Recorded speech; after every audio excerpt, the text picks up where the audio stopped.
computer. So hi, Okay. everybody. We're just 10 minutes delayed, but that is technology at its finest. So I'm Monika Adams, the owner of Monika Social, and we're doing this in for Alex with Maxwell Devonshire. And I have Sarah here today from High Level Marketing, and we are here to discuss our topic of the day. I'll let Sarah introduce it away, and then we're just gonna roll with the punches for today. Yeah, hi, I'm Sarah Van Dusen. I'm the marketing director for High Level Marketing. And today we're talking about trends in real estate and trends in the real estate market, courtesy of Maxwell Devonshire Realty. Thanks, Alex, for having us on. Monika, great job getting everything ready and started.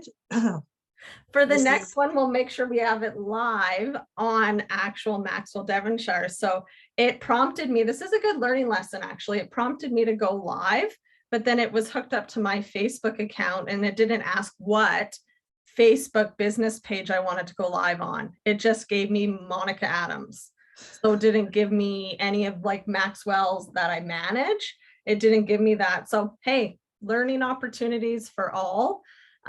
With this, typically I just go live on Facebook. I don't always do the Zoom and the Facebook. So yeah, do you want me to get up the PowerPoint? Please. Yeah, so this is the first in a three-part series that we're doing. This first session is all about changes. I'm going to be talking about changes to the Google My Business platform, and Monika is going to be talking about changes to Instagram. So I'm really glad to be doing this and being able to talk to you guys about this. I was so sad when I first heard about these changes happening to Google My Business because I love the app. I love the program. It's my favorite platform that Google has. Yeah, but the changes aren't so bad. It's not too scary. It's not as bad as when we all go in, and I've had actually a lot of clients be like, hey, I went on my thing and now it wants me to do something else, and then they're getting, what would we say, kind of overwhelmed. But I'll let you take it away. Yeah, so this first part is it's now called the Google Business Profile. Okay, so it was Google My Business, now it is your Google Business Profile. This started back in 2016. It was actually MapQuest that Google acquired and kind of turned it into this great platform for finding out more information about the business that you're about to visit. So before I leap in here, I just wanted to kind of introduce myself and show off my team. I'm Sarah Van Dusen. I'm the marketing director. I specialize in SEO, Google. I teach all kinds of courses. I love to draw. I am a huge comic book nerd. I, of course, went to the expo this week and got some gear and some stuff. I also collect records. Chris Bolstein is my partner. He's the creative director for High Level.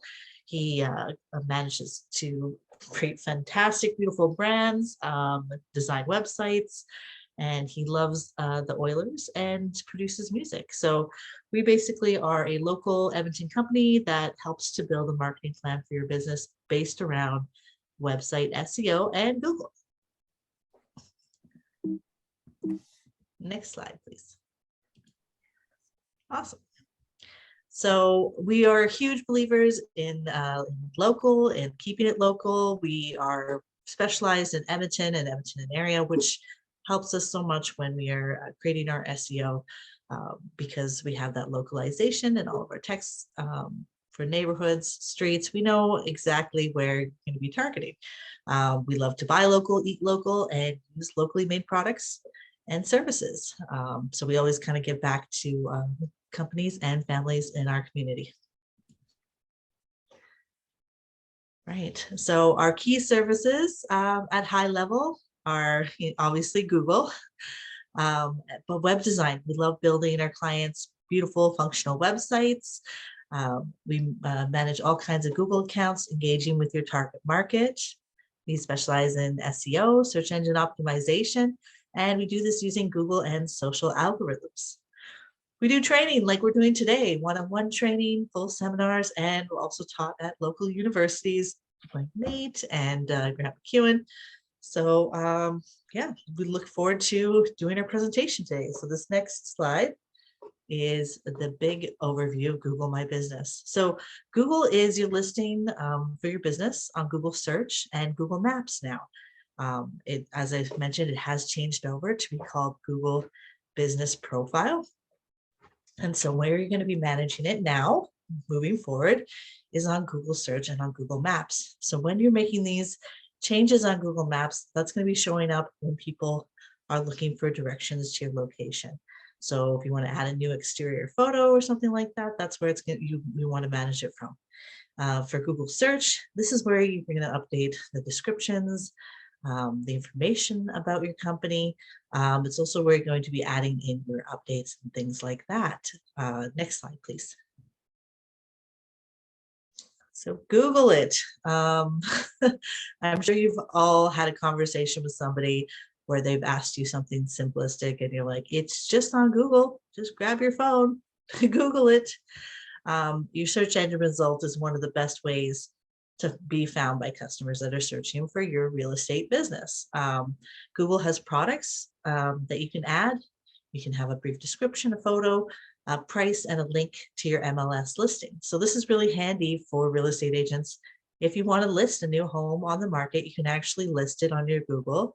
You can remove that product once you've sold that home, but make it nice and easy for people to find, especially if you're, want to add in that localization that we talked about and make sure that it is set to that specific neighborhood, that specific area, using those streets and names. Now, the description has been cut back because, oh, can you go back, please? The description has been cut back because with the Google Business Profile changes, they're not allowing you as much room to kind of highlight about your business. The same with services. So you can do a list and categorize your services so that potential customers can find the, how you're willing to do maybe a free home inspection or a free home appraisal, things like that. But you're not giving the room for a huge description on those services like you were previously with Google My Business. So that's one of the changes that has happened so far. I just want to draw you guys' attention to this little search bar on the right. This is kind of what it looks like when people are trying to find your business. Okay, so discovery. This is people finding your business because they're looking for a certain product or service, like maybe that Edmonton home for sale, or they're looking for an Edmonton real estate agent, or maybe you're joining us from one of the other Maxwell Devonshire realty locations and you're looking for a Sherwood Park real estate agent, or a Devon real estate agent, or Airdrie real estate agent, or Lethbridge. So that's where it comes in. And this little green bar here is where people are definitely typing in just exactly what your name is. So they're looking for Maxwell Devonshire Realty Lethbridge. Those are the direct searches. So you can kind of see how that's affected by the amount of information that you add in there. Really changes how searchable you are. Next slide, please. All right, so you're still able to interact with customers on the Google Business Profile, so you can still set up messaging. This is really handy because when a client sends you a message on Google, like on the internet after finding you, you receive it right to your phone. It pops up and it gives you a little description, and you're able to respond right in there. After clicking on the link to that client, you're also going to receive an email about it. If you do have one of the compatible booking platforms, people can book an appointment with you directly from your Google Business Profile. So this is, so say if you only had a slight schedule where you were available, you'd be able to put that right in there and say, hey, I can meet you guys on Saturday, but I'm actually taking Sunday and Monday off. Google reviews. So this is the biggest part, I think, of the Google business platform is the reviews. If you've helped a client to buy or sell a home, sending them to the link to your Google reviews so that they can give you an outstanding review is just a great way to showcase you and to your credibility and accountability for how you performed with your clients. And yes, your ranking is going to be affected by the reviews that you have. So for example, a 5-star realtor is going to show up before a 3.5-star realtor. So make sure you're getting those reviews, and then make sure you're following up on any kind of negative reviews that you receive. If you've got spam or a review from a competitor that isn't incorrect, make sure you let them know. This is not a true justification for what I'm doing, or I've never talked to this person before. Next slide, please. So these are some different ways that you can add information to your Google Business Profile. There's posts. So these are called Google Updates now in the Google Business Profile. These posts are just like social media. You can add one each week with an image and a call to action. So I like to reuse some of the social media images that I'm putting out there, and then I put it again to Google with that write-up, and then I have a link. I can either link that directly to social media, I could link that to the website, or I can have people call, or that booking line where I said people will be able to book directly with you and set up a meeting. So you really want to make sure you have a call to action on each one of your posts. Now you can add photos, okay? And this has a huge impact on when a search is made. These photos are like the main thing that people are looking for and searching through when they go to a Google Business Profile is the photos. So you can maybe have 17,000 people have looked for you this month, but maybe 23,000 people have seen your photos because it's relative to after they've seen them, are they flipping through? What are they looking at? So it's important to add exterior photos of your business. You know, if you're a realtor, you have a brokerage, get a great one, go down there, take a picture of yourself in front of it, and put it on your Google Business Profile, right? Make sure that your logo is set up to be the proper logo for your business, or a nice image of you and your team in front of your logo. FAQs, you are able to have questions and answers about your business. So for example, you know, do you, how far out of the city do you sell? You know, are you willing to work with acreages or commercial properties? All of these kinds of things can really generate some business for you just by putting those questions onto your Google Business Profile. Then people will be able to find you when they're looking for those keywords. Next slide, please. So Google Maps. This is where you show up when people are looking for your business or for other realtors near you. It helps provide accurate directions to your brokerage if you need to meet with your customers at your location. And it can lead people to your Google Business Profile. So how this works is when you are searching for something on Google Maps, you are going to show up when people are looking at businesses around yours. So add it on. Make sure that you've checked yourself into your brokerage and that you have that Google Business Profile set up for yourself. If you do work from your home and you want to have it set as your home address, you can hide your home address. That was one of the things that I was concerned about when they changed everything from Google My Business to Google Business Profile. I was worried that, you know, these home-based businesses would either A, have their information available to the public, or B, they wouldn't be able to use the platform anymore because they're not on Google Maps. But yes, even if you're a home-based business and you have your address hidden, you can still be visible on Google Maps. You'll just be visible by the city that you claim in those areas. So for example, if you work within a certain amount of cities, you're not just in Sherwood Park, but you're also in all those little surrounding communities as well. You can create kind of like a map or web that shows exactly where you're willing to travel to and what your special area is for your realty business. Next slide, please.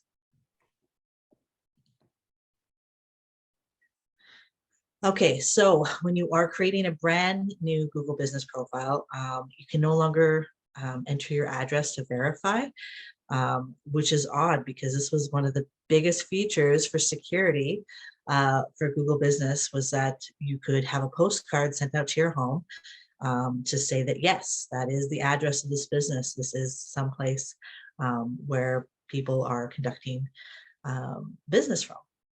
Now they have it set up to be going through a call or a text with a code. This verifies the phone number for the account. So you can select it as I would like to be sent a text to my phone. You receive the text and enter it in, and then you're able to verify it that way.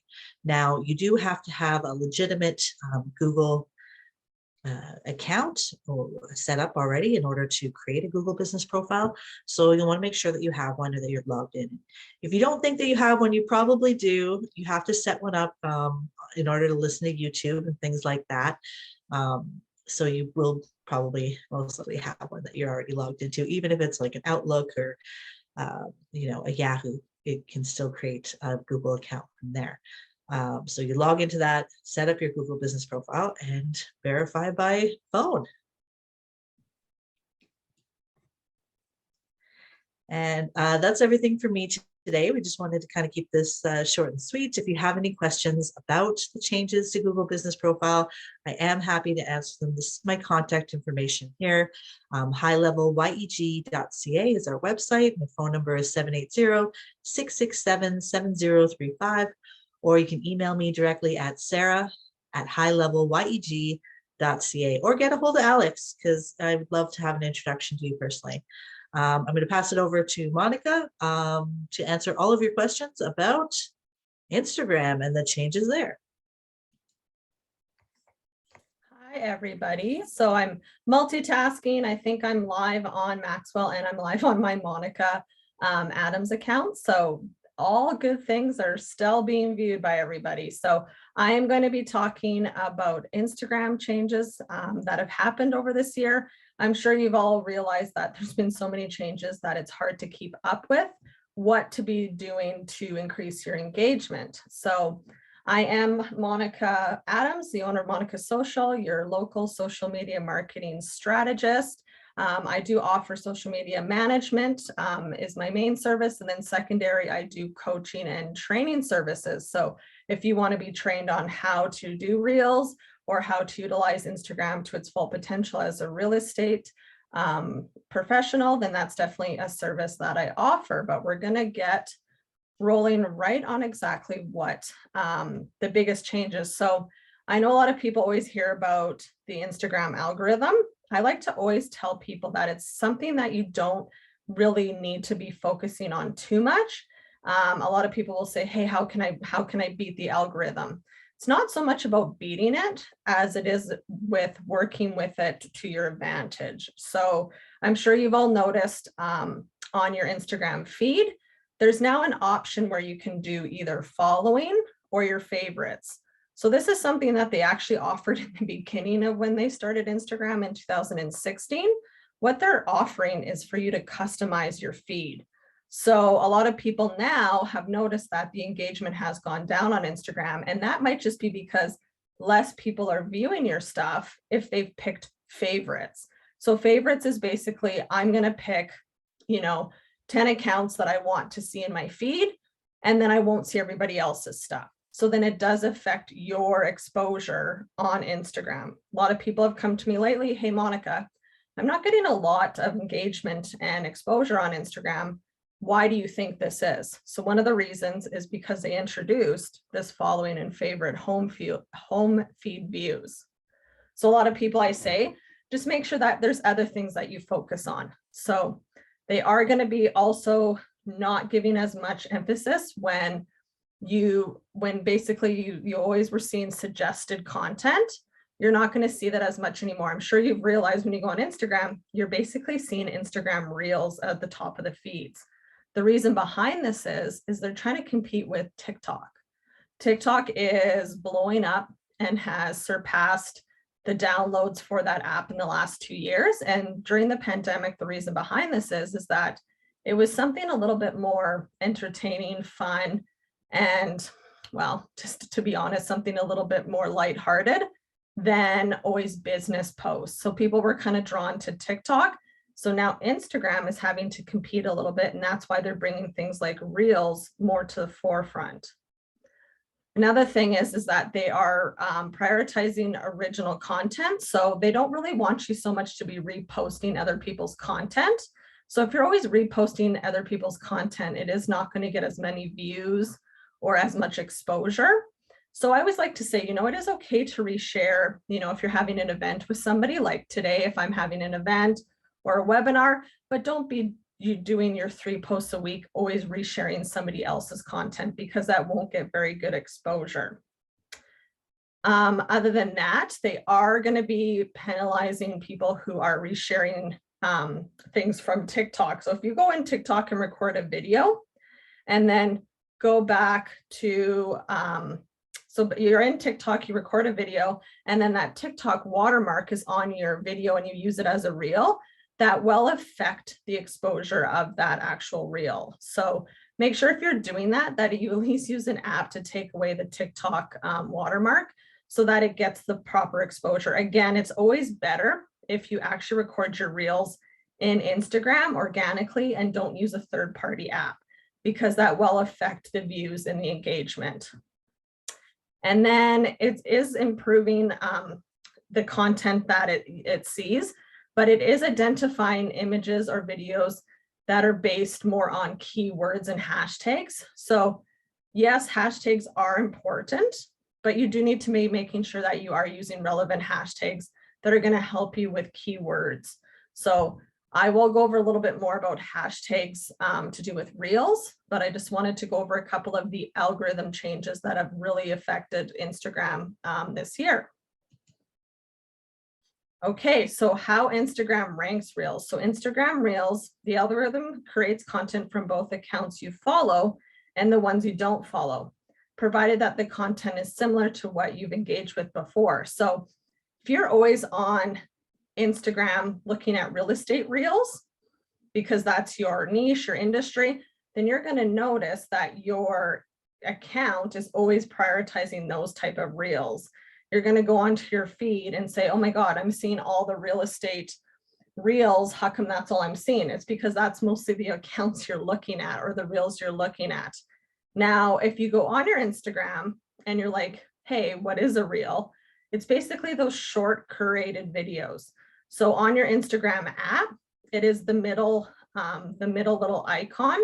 And what it is that you can film directly on it. Now, there is filming a reel of you speaking. So it can be you speaking, and then you put some music on it and you put some text on the video. Now, putting text on the video does make it more engageable and makes it more better for views, and also making sure you put music on your reels. So if there's no trending music on it, that will also affect the actual reach that you get out of it. But reels don't have to necessarily always have you in them. There is something that you can go on Canva and you can make a reel just out of text or images. Now, there's other things you can do now with going on Instagram, and you can actually take your old Instagram story highlights and make a reel out of it. But I always like to say to people that are shy behind the cameras that a good way to get started on reels is making a reel just with images and text and music, and not necessarily themselves maybe being in the video speaking.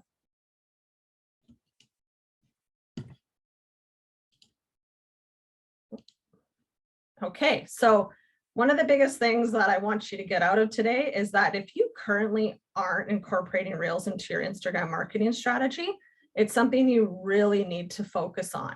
This isn't kind of an option anymore. It's actually becoming, if you want to grow on Instagram, you are going to have to incorporate reels. Even if it's reels just with text images on them and not of you, you're going to have to produce even a reel once a week just to stay in increasing your engagement and exposure. A lot of people have come to me and said, hey, Monika, I'm doing posts on Instagram. I'm barely getting any likes on them. And the reason behind this is they're not being prioritized as much as reels anymore. So give yourself a little bit of a different edge on what you're going to be producing on Instagram. If your social media strategy is that you're going to post twice a week, then make one post a graphic and the second one a reel. And you can go on Canva and actually search Instagram reel templates, and you can make actual reel templates through Canva. And Canva is a free source for you to make simple graphics on, and it's a beautiful place for you to look at if you need some inspiration. Another thing too is that some people will say to me, hey, Monika, I have no idea what type of reel to make. The biggest thing is go on your Instagram, go in the middle and hit the Reels tab and have a look at what other people are doing. You don't always have to reinvent the wheel. You can look at other things people are doing and then just put it in your own spin or your own personality or change the text on it. But using some of those trending musics can even just spark some inspiration. But if you're sitting there going, I don't know what reel to make this week, just have a look what other people are doing in your industry. It is always a good idea to look at what other competition's doing, not necessarily copying them, but just making it in your own spin.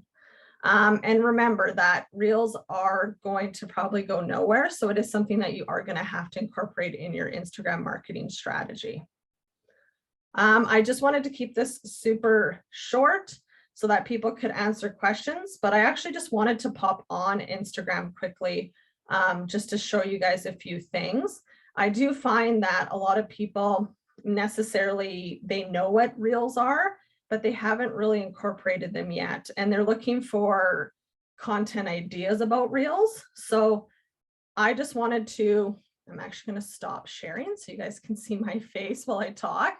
I actually just wanted to give you guys some ideas without the lovely PowerPoint just on us. I wanted to give you guys some ideas about what other reels you can do. So a good idea for a reel for a realtor or a home builder is even just showing your open house, show a new listing, show people a community, show behind the scenes, the life in the day of a realtor, go live from a favorite park in a community. Other things are even just making a text reel of testimonials, even just making a text reel of, hey, here's some fall home maintenance tips. Just stuff, simple things like that. I mean, you have to remember a reel is going to be very short. So it should be under, you know, you can make them long, but shorter reels do perform better. You have to hit people's attention before they get too bored. And it does help if you have text on the images so that people can kind of follow along with what you're doing. The biggest thing is that when you post a reel, you should make sure that you're always sharing it to your Instagram story. If you don't share it to your Instagram story, it's not going to get as much exposure or reach. This is something where you use Instagram notes. That new feature that we've all come across is another big one that has happened in the last few months. On your Instagram notes, go put in your notes, hey, go check out my new reel. And then people will go check out your new reel or say, hey, go look at my new Instagram story. My new reel is posted. This is a good way to use the Instagram notes in a way that you maybe you haven't thought of. And you're like, what are these Instagram notes? The Instagram notes is a great way to introduce, hey, go check out my new open house listing. But yeah, I just wanted to give you guys a short little tip about what reels are. I do find a lot of people are very hesitant. I don't know about you, Sarah, but are a lot of people hesitant to kind of go in front of the camera. So I always like to say to people, they don't have to necessarily, like tiny baby steps.